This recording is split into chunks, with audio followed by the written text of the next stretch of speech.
कि निवेश के सबसे बड़े महारथी वॉरेन बफेट के बस 7 आसान से नियमों को समझकर ये डर हमेशा के लिए खत्म हो सकता है। तो चलिए आज इसी बारे में बात करते हैं। सच बताइएगा, शेयर बाजार का नाम सुनते ही मन में एक डर सा बैठ जाता है ना? ये बहुत ही नॉर्मल बात है, पर सोचिए अगर इसी डर को हम समझदारी से बदल दें तो? विश्वास कीजिए, इन 7 नियमों को समझने के बाद बाजार का ये डर आपको कभी भी आगे बढ़ने से नहीं रोक पाएगा। देखिए, वॉरेन बफेट सिर्फ एक अमीर निवेशक नहीं है, वो तो एक तरह से निवेश के फिलोसोफर हैं। उनकी पूरी जिंदगी धैर्य, समझ और बहुत ही बेसिक सिद्धांतों पर टिकी है। उनका मंत्र बहुत सीधा साधा है, पहले समझो फिर निवेश करो। चलिए उनके इसी मंत्र की गहराई में उतरते हैं। तो चलिए शुरू करते हैं। बफेट की पूरी इन्वेस्टमेंट स्ट्रैटेजी 2 बहुत ही सिंपल लेकिन उतने ही पावरफुल नियमों पर खड़ी है। कह सकते हैं कि ये नियम ही उनके निवेश की असली नींव हैं। सुनने में ये थोड़ा अजीब लग सकता है ना, कि ये कैसा नियम हुआ? लेकिन सच तो ये है कि यही वो एक नियम है जिसने वॉरेन बफेट को दुनिया का सबसे भरोसेमंद निवेशक बनाया है। ये उनके इन्वेस्टमेंट फिलॉसफी का सबसे बड़ा सच है।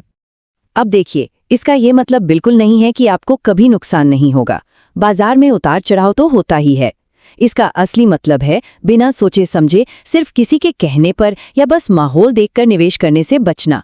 ये सब कुछ रिस्क मैनेजमेंट के बारे में है, नुकसान की गारंटी से नहीं। याद कीजिए 2018-19 का दौर, जब येस बैंक में कई लोगों ने सिर्फ ऊंचे रिटर्न के लालच में पैसा लगा दिया और अपनी पूंजी गंवा बैठे। और दूसरी तरफ है बफेट, जिन्होंने 2008 के आर्थिक संकट में जब हर कोई डरकर अपने शेयर बेच रहा था, तब उन्होंने मजबूत कंपनियों में अपना निवेश बढ़ाया और कुछ ही सालों में कई गुना मुनाफा कमाया। यही तो फर्क है अंदाजे और स्ट्रैटेजिक निवेश में। अब आते हैं बफेट के दूसरे सबसे जरूरी नियम पर। सिर्फ उसी चीज में निवेश करें जिसे आप सच में समझते हैं। वो इसे सर्कल ऑफ कॉम्पिटेंस कहते हैं, यानी आपकी अपनी योग्यता का दायरा। इसका सीधा सा मतलब है कि हर किसी का कोई ना कोई ऐसा एरिया होता है जिसे वो बाकियों से बेहतर समझता है। बफेट ने खुद कई बार कहा, मैं टेक्नोलॉजी नहीं समझता।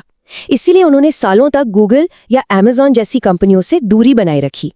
इसके बजाय उन्होंने कोका कोला और जिलेट में निवेश किया, क्योंकि इन प्रोडक्ट्स को वो बचपन से जानते और समझते थे। हाल का 2022 का क्रिप्टो क्रैश ही देख लीजिए। लाखों लोगों ने सिर्फ इसलिए पैसा लगा दिया क्योंकि हर कोई लगा रहा था, और जब बाजार गिरा तो उन्होंने अपनी पूंजी का एक बड़ा हिस्सा खो दिया। रिस्क तभी आता है जब हमें पता ही नहीं होता कि हम कर क्या रहे हैं। चलिए अब बात करते हैं एक सफल निवेशक के लिए जरूरी मेंटल डिसिप्लिन की, क्योंकि देखिए ये सिर्फ नंबरों का खेल नहीं है, ये दिमाग का, साइकोलॉजी का भी खेल है। ये बफेट की सबसे मशहूर लाइनों में से एक है, और ये लाइन मार्केट में लोगों के बर्ताव के बारे में उनके नजरिए को साफ साफ दिखाती है। हम इंसानों की एक आदत होती है, हम अक्सर झुंड में चलते हैं, जिसे भेड़ चाल कहते हैं। जब सब खरीद रहे होते हैं तो हमें भी लगता है कि खरीद लेना चाहिए, और जब सब बेच रहे होते हैं तो हम भी डर के मारे बेच देते हैं। बफेट कहते हैं कि यही वो सबसे बड़ी गलती है जो सबसे ज्यादा नुकसान कराती है। उनका ये नियम हमें इसी भेड़चाल से बचाता है। याद कीजिए मार्च 2020, जब कोविड की वजह से निफ्टी 50 लगभग 38% तक गिर गया था। ज्यादातर आम निवेशक घबराकर अपनी एसआईपी तक बंद कर रहे थे और शेयर बेच रहे थे, लेकिन जिन लोगों ने बफेट के इस नियम को फॉलो किया, उन्होंने उस डर के माहौल में अपना निवेश बढ़ाया और 2021-22 में शानदार मुनाफा कमाया, क्योंकि जब डर सबसे ज्यादा था तब मौका भी सबसे बड़ा था। इतिहास इस बात का गवाह है। चाहे वो 1992 का हर्षद मेहता स्कैम हो, 2000 का .com बबल हो, या फिर 2021 का आईपीओ क्रेज, जब जब भीड़ सिर्फ हो हल्ले के पीछे भागी है, निवेशकों को भारी नुकसान झेलना पड़ा है।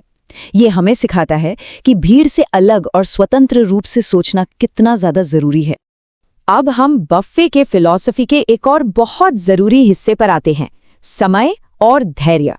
ये उन लोगों के लिए खास तौर पर जरूरी है जो सोचते हैं कि बाजार में आकर जल्दी से जल्दी पैसा बनाया जा सकता है। ये एक बहुत बहुत गहरी बात है। बफेट मानते हैं कि शेयर बाजार असल में धैर्य की एक परीक्षा है।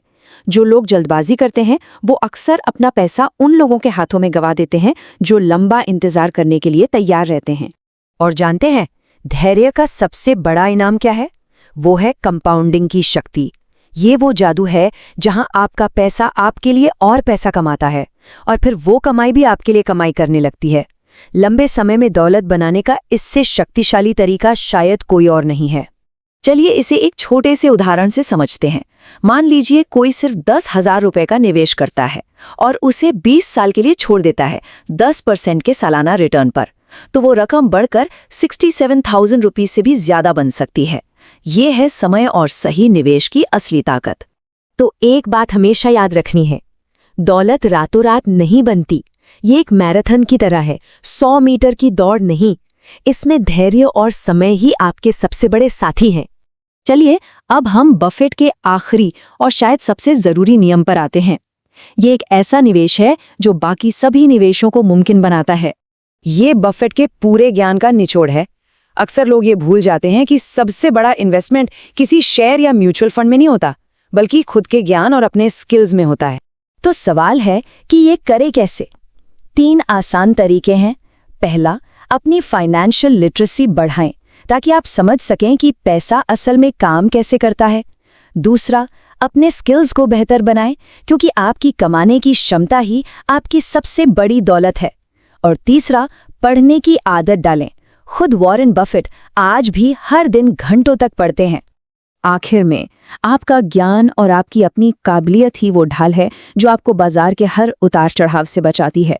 जितना ज्यादा कोई सीखता है उतना ही ज्यादा वो कमाता है। सीधी सी बात है, आप ही अपनी सबसे बड़ी संपत्ति हैं। तो आज की इस चर्चा को खत्म करते हुए ये सवाल मैं आप सबके लिए छोड़कर जा रहा हूं। अपनी सबसे कीमती संपत्ति यानी खुद को बेहतर बनाने के लिए आज आप क्या पहला कदम उठाएंगे? क्योंकि जैसा कि बफेट हमें सिखाते हैं, असली दौलत की शुरुआत वहीं से होती है।